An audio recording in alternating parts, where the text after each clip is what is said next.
Olha, o ciúme, veja bem, é a principal motivação da maioria dos casos de feminicídio cometidos no DF. Nós conversamos com uma psicóloga, especialista no assunto, e também com uma cofundadora do Instituto Maria da Penha, para tentar entender por que os homens matam por ciúmes. A reportagem nessa série é de Ana Bianchini. Ciúmes e não aceitação do fim do relacionamento. Esses foram os argumentos usados pelos assassinos em pelo menos 90% dos casos de feminicídio no DF. Dados que chamam atenção para uma triste realidade associada ao sentimento de posse. A gente precisa pensar numa sociedade que ainda romantiza os ciúmes, né? Que acha que o ciúmes é prova de amor, né, que romantiza de que o ciúmes masculino seria uma forma de cuidado, né? Então é muito comum que no início as mulheres não percebam esses ciúmes como algo prejudicial, porque ele é apresentado como uma preocupação, como um cuidado, né? Então eu vou te levar até a parada de ônibus porque tá perigoso lá fora e não necessariamente porque eu não confio em você.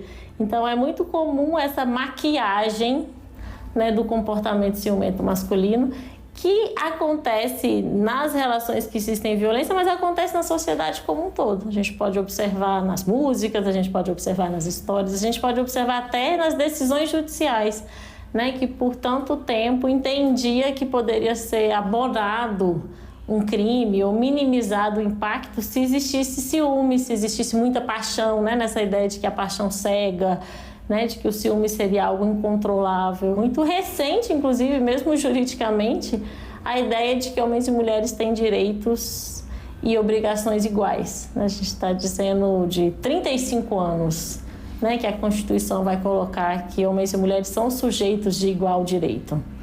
E isso impacta na forma como as relações se dão e têm se dado, né, na sociedade, não à toa. Tantos comportamentos e tantas situações de violência e tantos feminicídios acontecendo nessa recusa do direito das mulheres. As desculpas usadas pelos agressores preocupam. Isso porque a ideia de que alguém seja propriedade de outra pessoa pode terminar em tragédia. Comportamentos como esse podem estar relacionados ao machismo, misoginia, insegurança e ao medo de perder o controle sobre a parceira. O quanto as mulheres, lidando com as limitações, as frustrações, né, reconhecem os ciúmes dela como algo que elas precisam cuidar, pensar, entender, né, e lidar com isso de diferentes formas.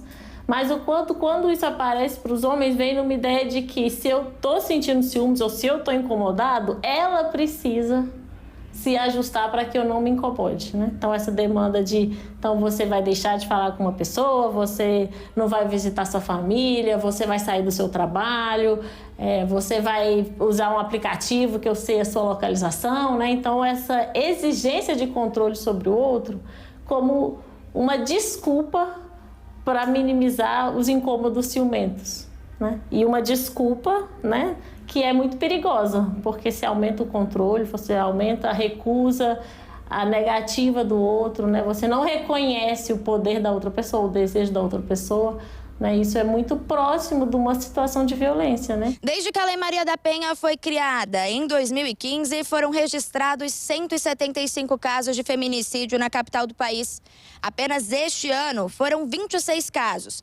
Dados do relatório de monitoramento dos feminicídios no Distrito Federal mostram que 63,3% dos casos foram motivados por ciúme ou posse e 23,7% pela não aceitação do término do relacionamento. Existe um contexto cultural de valores e de uma certa permissividade, né, para que homens se sintam com mais poder, né, e com direito sobre a escolha das mulheres, sobre a autonomia das mulheres. Então, por que são os homens que estão matando por ciúmes? Ciúmes é um sentimento humano, né, que homens e mulheres sentem, né? Mas por que ele é associado a uma violência na experiência masculina? Porque ele vem desse contexto cultural né, de que os homens que decidem, que deveriam, ou eles acreditam que têm o privilégio e o poder de decidir sobre a vida das mulheres, sobre o desejo dessas mulheres, né?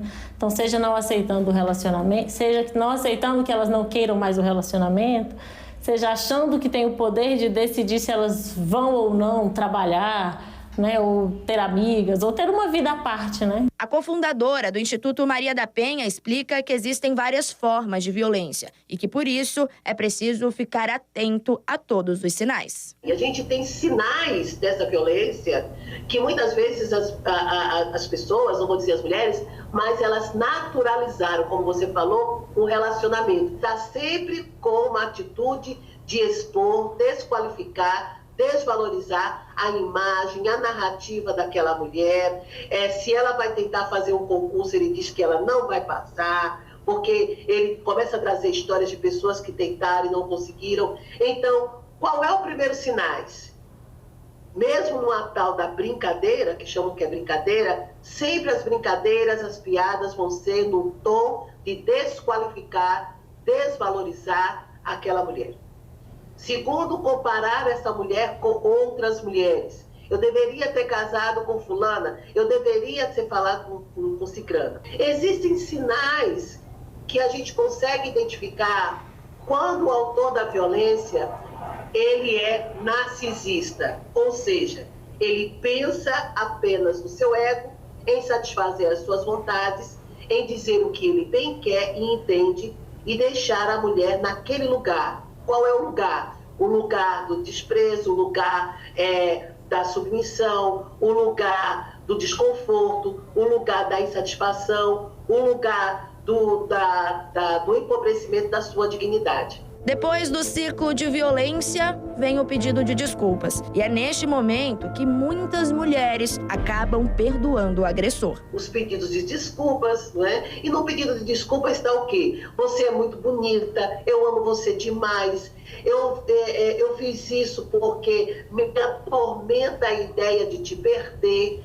Eu fiz isso porque existe uma ameaça lá no trabalho de muitas pessoas serem desligadas e a gente pensou em mim naquela casa, a gente pensou naquele terreno e eu estava muito nervoso. Bom, a partir de todas essas desculpas e tantas outras que faz parte, não é, do vocabulário, das ideias que norteiam a órbita da cultura machista, essa mulher então, ela repensa, não é? Ela chora, mas ela perdoa. E no momento que ela perdoa, e por que ela perdoa? Porque ela traz à memória, não é, as lembranças, não é, dos primeiros encontros, não é, das primeiras promessas. Então é isso que vai, de uma certa maneira, alimentando nessa mulher a esperança de que ele vai mudar. Segundo dados do Fórum Brasileiro de Segurança Pública, a maioria dos feminicídios é cometido por ex-companheiros das vítimas. Os dados alertam para a importância da denúncia. O número de mulheres que não denunciam e que morrem é muito maior, é 4 vezes maior, tá, do que as mulheres que denunciaram e que, infelizmente, não é, elas foram assassinadas. A mulher, quando ela denuncia, ela tem a rede ela precisa se levantar e acolher essa mulher. Existem vários mecanismos, existem vários entes, equipamentos que podem ajudar essa mulher em situação de violência. Em março deste ano, câmeras de segurança flagraram o momento em que uma mulher é atacada dentro de um bar, na Rua 8 de Vicente Pires. Ela foi esfaqueada 9 vezes. O homem, identificado como Lucas Nascimento da Silva, foi preso e disse à polícia que teria tentado matar a mulher porque ela não quis reatar o relacionamento com ele. A mulher, por muita sorte, sobreviveu.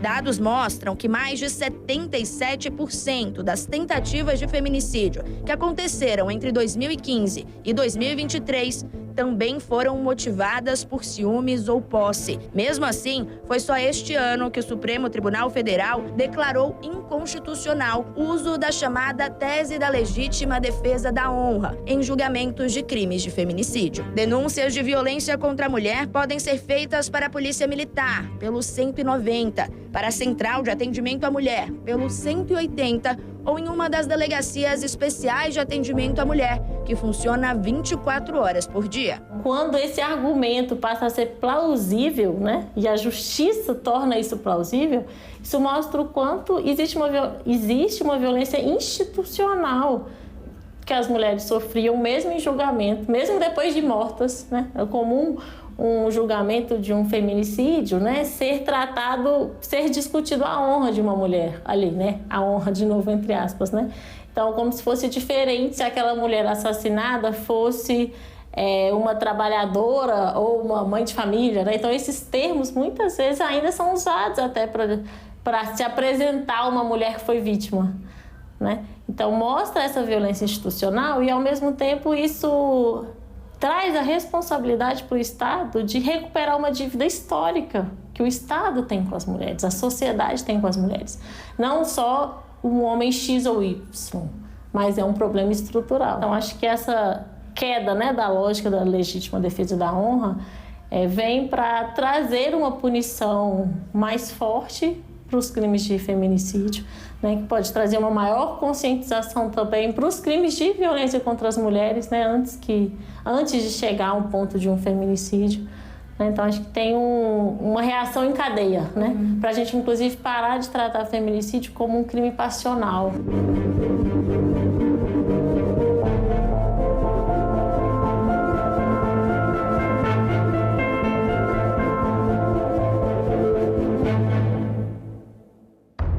Infelizmente, esse ano tivemos 26 mulheres mortas até o momento. Gente, amanhã não perca mais um capítulo dessa série especial sobre feminicídio, uma campanha da Record TV Brasil.